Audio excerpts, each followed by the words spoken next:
आज आपल्याला चूल लिपायची आहे. तर इथे वादळी वारा झाला तेव्हा इथे चूल मोडली आणि ही ज्यावरती आंब्याचं झाड दिसतंय ना ते या चुलीवरती पडलं होतं. तर ही पूर्ण भिंत आहे ना अशी कोसळली खाली. तर बरेच दिवस झाले बरं का पाऊस वगैरे असं वारा वावदानामुळे काही जमलं नाही. तर आज फायनली करायला घेतले. तर इथे पाहू शकता इथे छानपैकी अशी माती आणलेली आहे आणि भिजत घातली होती. तर आता ही भिंत आहे ना आता आपल्याला लिपून घ्यायची आहे सर्व आणि चांगला ना असा मऊसूत झालेला आहे. कारण की मग चांगलं लिपतप येतं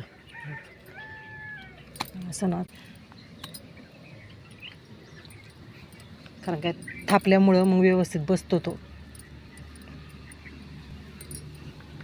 अशी कांद्याची चटणी केली बघा आणि झटपट होते बरं का, मस्त आणि चवीला खूप छान लागते.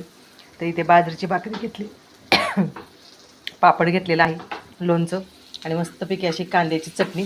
तर यामध्ये ना थोडासा आपण शेंगदाण्याचा कूट टाकूया, थोडासा, जास्त नाही, थोडासा टाकणार. आणि इतकी भारी लागते ना चवीला. तुम्ही नक्कीच अशी कांद्याची चटणी आणि मस्तपैकी अशी बाजरीची भाकरी करून बघा आणि खाऊन बघा. एक नंबर टेस्ट आहे. फक्त यामध्ये ना लाल तिखट, मीठ एवढंच टाकलेलं आहे. वरतून शेंगदाण्याचा भाजलेला कूट मस्तपैकी टाकलेला आहे. दिसायला तर काय भारी दिसते की नाही, आणि चवीला पण खूप छान लागते तेवढी. तर तुम्ही खाल्ली आहे का अशी चटणी, नक्कीच सांगा. आणि आपली चूल देखील ना अर्धी साईड लिपून झाली बरं का, अर्धी साईड राहिली आणि म्हटलं आता जेवण करावं म्हणून घरात आली आहे. छानपैकी अशी कांद्याची चटणी केली आणि खायला घेतली आता मस्तपैकी.